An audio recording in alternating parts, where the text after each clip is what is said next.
한국의 기도 도량 천장암 정예사. 하늘이 감춘 곳에서 몰록 일어난 지혜 대지를 뒤덮다. 곱비 없는 소가 된 경어선사.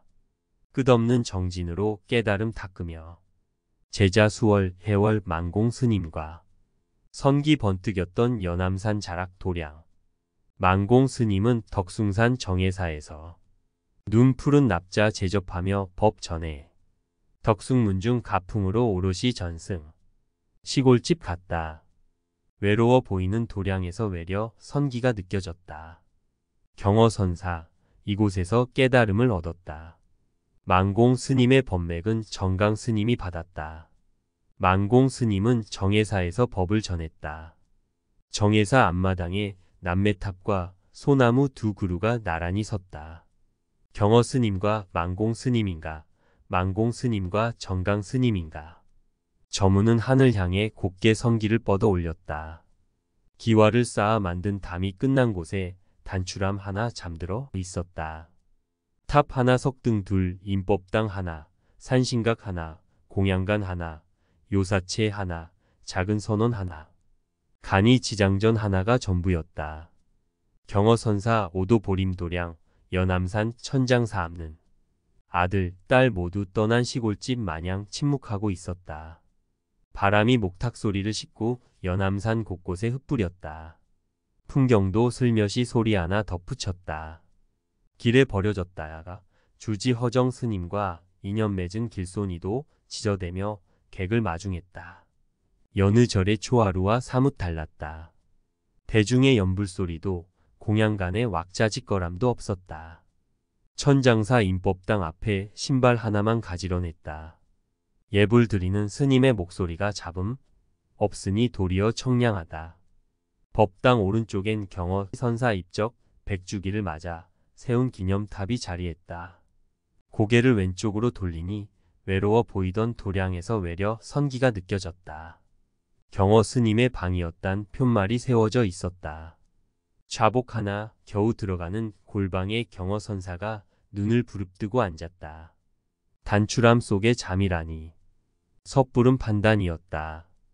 계룡산 동학사에서 생사를 넘은 경어가 다시 1년여 동안 씻지도 않고 눕지도 않으며 보임 깨달음 이후의 정진에 마침내 태평가라는 깨달음의 노래를 부른 방이 있다. 원성문이다. 역시 단출했다. 일평이 채 안 됐다. 겨우 몸 하나 눕힐 수 있는 작은 면적이다. 이곳은 불교 역사상 다시 보기 어려운 수월, 해월, 만공 등의 법기 불도를 수행할 자질이 있는 사람들을 경어가 법신 불법을 완전히 깨달은 부처의 몸으로 빚어놓은 곳이기도 하다. 1881년 6월 어느 날이었다. 한 스님이 방문을 박차고 나왔다. 형색은 남루했으나 눈빛은 형형했다. 스님의 세포 하나하나에선 환희심이 퍼지고 있었다.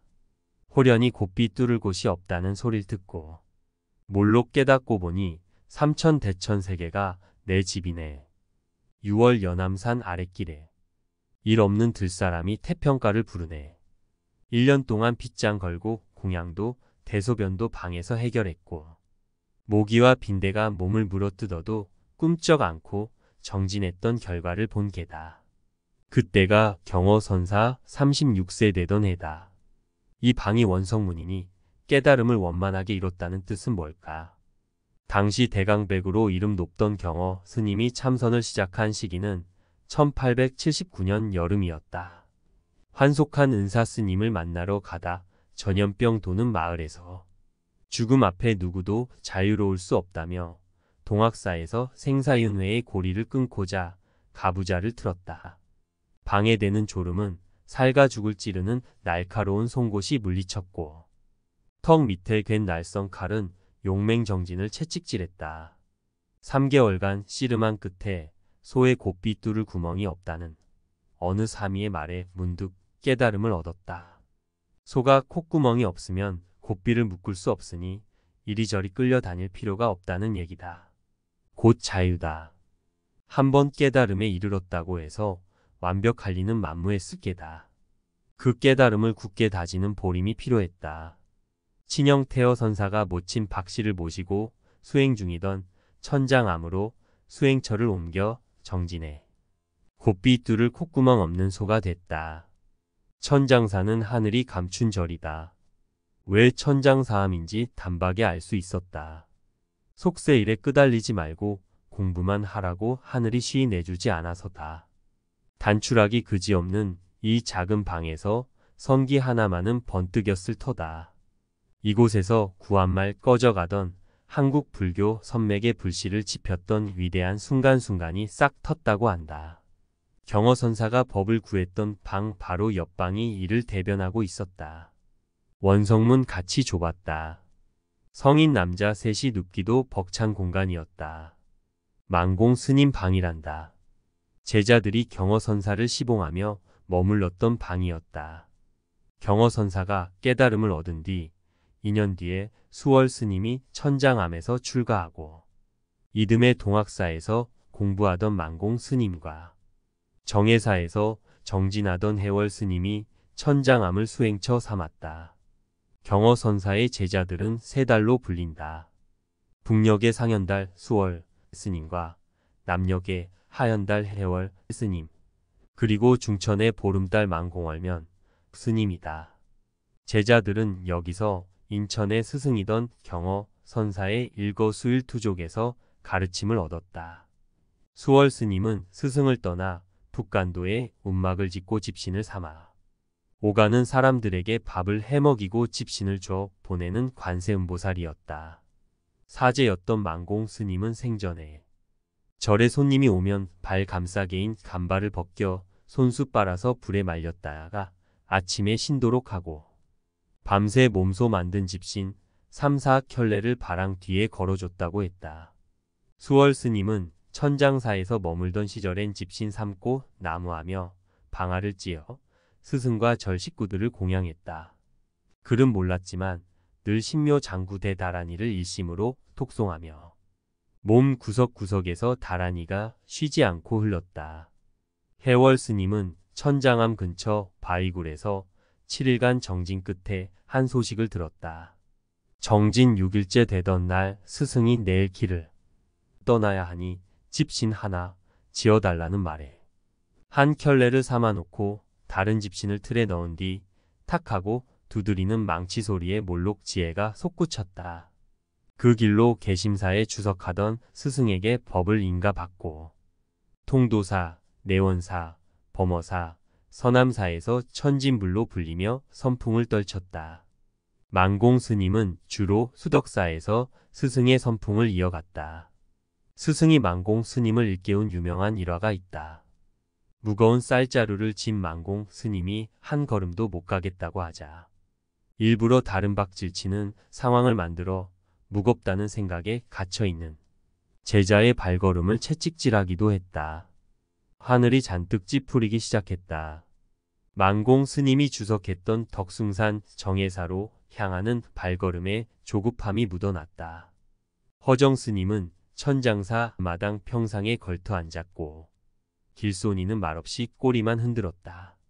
급한 건 번뇌에 휩싸인 마음일 뿐. 내려가는 길 해월 스님이 정진했던 바위굴에 들러 참배하며 마음을 다잡았다. 수덕사 대웅전 왼쪽으로 천여 개의 돌계단을 올랐다. 망공 스님이 수행에 최적지라 일컬었던 정해사는 쌍을 이룬 탑과 소나무가 마음을 송두리째 사로잡았다. 남매탑이라 불리는 두 기의 탑, 그 사이로 가지 들이운 나무 한 그루, 하늘 향해 곱게 뻗은 소나무 두 그루가 마음속 잡념을 뒷방으로 물렸다. 동행했던 이는 이렇게 말했다. 남매탑 옆 저 나무는 경허, 망공 스님 법담을 엿듣고 싶어 나뭇가지를 뻗었다. 망공 스님은 1904년 스승 경허 선사에게 법을 이어받고 1905년부터 1946년 입적할 때까지 41년간 덕숭산을 떠나지 않았다. 망공 스님의 법맥을 이었던 대선사 정강 스님도 견성전 마지막으로 안거했던 곳이 정해사다. 정강 스님은 스승을 찾아와 선문답을 나눴다고 한다. 남매탑과 소나무 두 그루는 경허선사와 망공 스님인가 아니면 만공 스님과 정강 스님인가? 혹 경허선사의 법을 이은 수많은 납자들인가? 탑이든 소나무든 저물어가는 하늘 향해 곱게 선기를 뻗어 올렸다. 소나무 아래 수덕사와 시내가 작게 웅크리고 있었다. 정해사에는 능인선원이 있다. 만공 스님이 납자들을 제접했던 곳이다. 능인선원은 안것 때마다 25명의 수자들이 정진한다고 선원장 스님이 일렀다. 방장 설정 스님도 똑같이 정진하며 대중울력도 함께 하신단다. 여름엔 땡볕에서도 일을 한다. 스님들이 먹는 채소는 손수 키워 거둔다. 설정 스님은 이런 가풍을 어린 시절부터 보고 익혔다. 덕숭산에 든 시기가 10대 때다. 경허선사로부터 시작한 덕숭문중의 수행 가풍이 오롯했다. 설정 스님은 경허선사는 일체 모든 언행이 수행이자 그대로가 법문이었다고 했다. 범부 중생의 시선은 아랑곳하지 않고 나병 여인과 같은 방에서 지내며 간호했던 일화를 말씀했다. 경허선사는 모든 일체 경계에서 자유로운 선사라 했다. 그런 스승의 선풍이 덕숭산에 물들어 있고 한국 불교의 선맥을 지탱하고 있다고 설정 스님은 강조했다. 경허선사와 수월, 해월, 만공 스님은 길 없는 길에서 길을 찾았다. 쉬이 덕숭산에서 내려오기가 힘들었다. 정해사 능인선원의 무건과 목탁이 걸렸다. 이 또한 무슨 물건일까? 말길이 끊어진 곳에 목탁 소리 들리지 않아도 되는 곳에 길이 있다는 말일까?